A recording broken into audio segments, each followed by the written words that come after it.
Hello everyone, and welcome back to the channel. We are ready to get to work today. Hello everyone, I am Paul. And I am Sarah. Today we are tackling one of the most common topics in the English language. It is the question you hear at every party, every meeting, and every family gathering. What do you do? Yes, it sounds like a simple question, but answering it can be complicated. Do you just say your job title?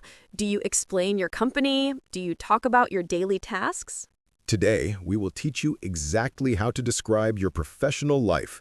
We will cover job titles, the correct prepositions to use, and how to sound professional and confident. Whether you're a doctor, a teacher, a software engineer, or a student, this lesson is for you. Before we clock in for this lesson, please remember to subscribe to the channel and give this video a thumbs up. It is the best salary you can give us. So, Paul, let's start with the question itself. What do you do? Notice we don't usually say, "What is your job?" to a stranger. It is not grammatically wrong, but it sounds a little bit direct. "What do you do?" is softer and more polite. And the full question is actually, what do you do for a living? But we usually shorten it. So, Sarah, what do you do? Well, I am an English teacher and a content creator. Simple. Sarah used the verb to be. I am a teacher. I am a doctor. Be careful with the articles a and an. You must use them. You cannot say, I am teacher. You must say, I am a teacher. Or, I am an engineer. Or, I am an accountant. But saying your title is just the beginning. Usually, we want to say where we work, and this is where students make mistakes with prepositions. Oh, yes. At, in, for, with. It can be a nightmare. Let's break it down. If you want to say the name of the company, use for. I work for Google. I work for Toyota. You can also use at. I work at Google. Both are perfect. But if you want to talk about the place or the building, use in. I work in a hospital. I work in an office. I work in a school. And if you want to talk about the department or the industry, you also use in. I work in marketing. I work in finance. I work in education. So let's test this. Paul, imagine you are a lawyer. Describe your job. Okay. I am a lawyer. I work for a big law firm. I work in an office in the city center. Perfect. See how easy that is? Now, let's try a role play. We are meeting at a networking event. We don't know each other, and we are making small talk about our careers. Sounds professional. I will put on my business voice. Action. Hi there. I don't think we've met. I'm Paul. Nice to meet you, Paul. I'm Sarah. Are you enjoying the conference? Yes, it's very interesting. So, Sarah, what do you do? I work in digital marketing. I handle social media strategies for small businesses. What about you? That sounds fascinating. I'm actually a project manager. I work for a construction company. Oh, wow. That must be a busy job. Do you work on site or in the office? A bit of both. I spend half the week visiting construction sites and the other half in the office doing paperwork. And how long have you been doing that? I've been with the company for about 5 years now. Before that, I was an architect. That is quite a career change. Do you enjoy it? I do. It is challenging, but very rewarding. I like seeing the finished buildings. And scene. That felt very natural. We used some great vocabulary there. First, instead of just saying, I am a marketer, I described my responsibility. I said, I handle social media strategies. This verb, handle, is excellent for jobs. It means I am responsible for, or I take care of. I handle customer complaints. I handle the budget. I handle the schedule. You can also say, I am responsible for, followed by a verb ending in ing. I am responsible for hiring new staff. Then you talked about your work environment. You said on site. Yes, on-site means at the specific place of work, usually for construction, engineering, or events. It is the opposite of being in the office. We also have remote work or working from home. That is very popular now. I work remotely or I work from home. And if you do both, like I did in the role play, it is called hybrid. I have a hybrid schedule. That is the modern dream. Then I described my job with two adjectives, challenging and rewarding. Challenging means difficult, but in an interesting way. It tests your skills.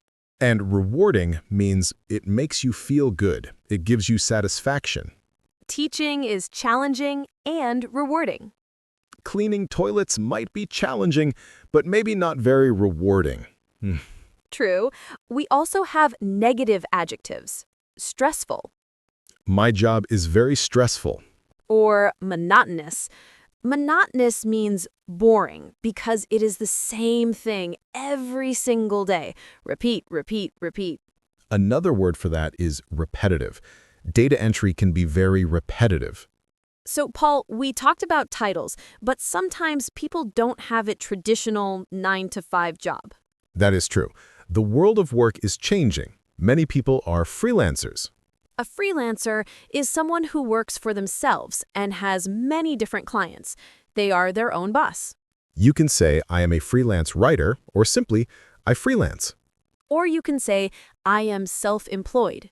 And what if you don't have a job right now? We talked about this in a previous episode. You can say, I'm between jobs, or I am currently looking for work. Never say I am unemployed in a casual conversation. It sounds a little bit too negative or formal. Between jobs sounds hopeful. Now, let's talk about the specific tasks we do, the day-to-day operations. When you describe your job, people want to know what you actually do all day. Do you sit at a computer? Do you talk to people? Do you drive? Let's look at some useful verbs for daily tasks. Attend meetings. I attend 3 meetings a day. Reply to emails. I spend 2 hours replying to emails. Deal with clients. I deal with angry clients. Organize. I organize events. Manage. I manage a team of 10 people. Let's do a role play where we complain a little bit about our daily tasks. Everyone loves to complain about work.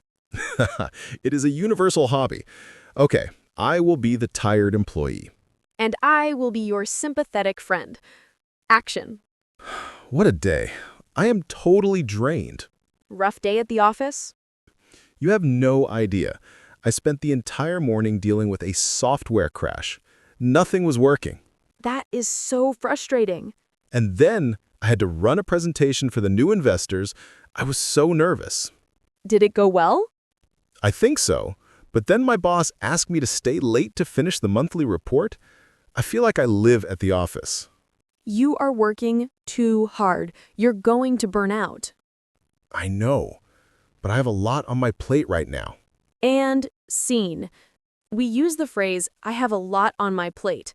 This is a fantastic idiom. It means I have a lot of work to do. Imagine a dinner plate full of food. You can't add any more. I can't help you. Sorry. I have a lot on my plate. And you mentioned burn out. To burn out means to work so hard that you become sick or depressed. You lose all your energy. He burned out after 5 years in finance. It's a serious problem. You also said stay late. This is when you work after 5 p.m. We also call this overtime. I'm working overtime. Do you get paid for overtime, Sarah? In this imaginary job, no. But in real life, you should. Another phrase we use for working hours is 9 to 5. I have a standard 9 to 5 job. It means a regular office job with normal hours. But some people work shifts. Doctors, nurses, factory workers, police officers, they do shift work. You can work the day shift or the night shift. I hate working the night shift. It messes up my sleep. So we have titles, tasks, hours, and feelings. But what about the people we work with? Ah, the colleagues. Or coworkers. They are the same thing. The people you work with. Sometimes you have a boss or a manager. And if you are the boss, you have employees or staff. It is important to have a good relationship with your colleagues. You have to be a team player. A team player is someone who works well with others. They are helpful and cooperative. If you are not a team player, you might get fired. Ooh, scary word. To get fired means the company tells you to leave because you did something bad. Or sacked. He got sacked. But if the company has no money and they have to let people go, that is called being laid off. I was laid off. That is not your fault. It is the company's fault. And if you choose to leave, you quit or resign. I quit my job yesterday. That must be a traumatic feeling. I quit. So, Paul, thinking about all these words, what is the most unusual job you have ever heard of? I once heard of a professional sleeper. Scientists pay you to sleep so they can study your brain. Where do I apply? That sounds like my dream job. I think the competition is very high. Well, we have covered the basics of describing your job, but we need to go deeper into talking about your career path and your skills. Yes. How do you talk about your history? I was promoted. So let's continue this conversation and look at how to describe your professional journey. Exactly. Your career is a journey, not just a single stop. We often talk about climbing the career ladder. That is a great idiom. It means moving up from a low position to a high position. You start at the bottom and you climb up. Usually, you start at an entry-level position. This is a job for beginners who have no experience. But if you work hard, you get promoted. I was promoted last week. This means you got a better job title and more responsibility. And hopefully, a pay raise. A raise means an increase in the money you earn. Speaking of money, we need to distinguish between salary and wage. Yes, a salary is a fixed amount of money you get paid every year, usually for office jobs. It doesn't matter how many hours you work, the money is the same. But a wage is usually paid by the hour. If you work in a restaurant or a shop, you might earn an hourly wage. If you work more hours, you get more money. And money isn't everything. We also talk about benefits or perks. Ooh, I love perks.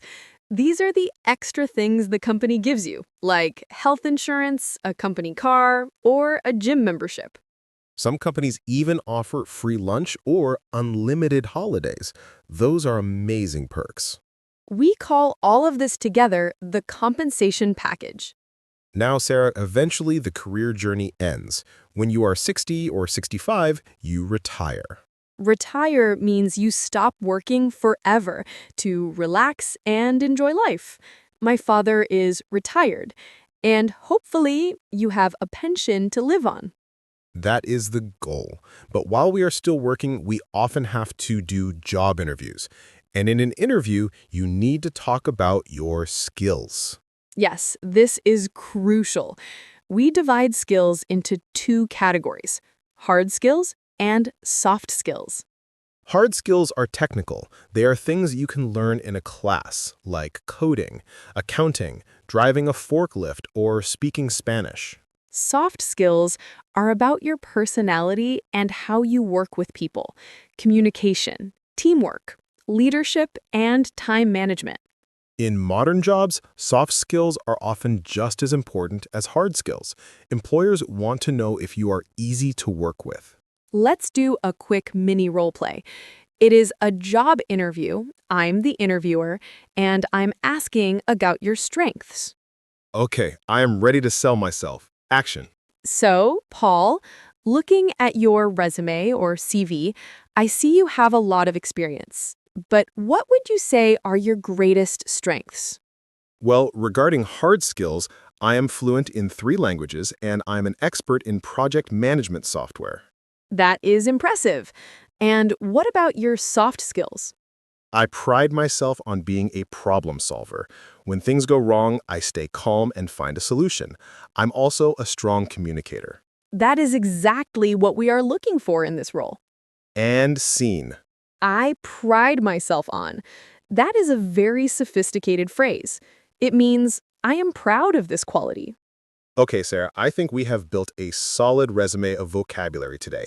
We have titles, tasks, feelings, money, and skills. Now it's time to put it to work. Let's do our job check-in. I will ask you a question about your job. Answer out loud using the professional words we learned. Question number 1. What do you do? Use the phrase, I am a. I am a. Question number 2. Where do you work? Use the preposition for or in. I work for. Question number 3. Describe your job with an adjective. Is it challenging, rewarding, monotonous? It is. Question number 4. Tell me one specific task you do. Do you attend meetings or deal with clients? I. Excellent work. You sound very professional. Paul, talking about work has made me tired. I think I need a coffee break. I think you deserve one. We handled this episode well. We certainly did. Now, for our question of the day. We want to know, if money was not important, what would be your dream job? Would you be a travel photographer, a professional sleeper, a video game tester? Tell us your dream in the comments below. We love reading about your passions. Thank you for working hard on your English with us today. Don't forget to like, subscribe, and share this with your colleagues. See you in the next lesson. Keep climbing that ladder. Goodbye, everyone.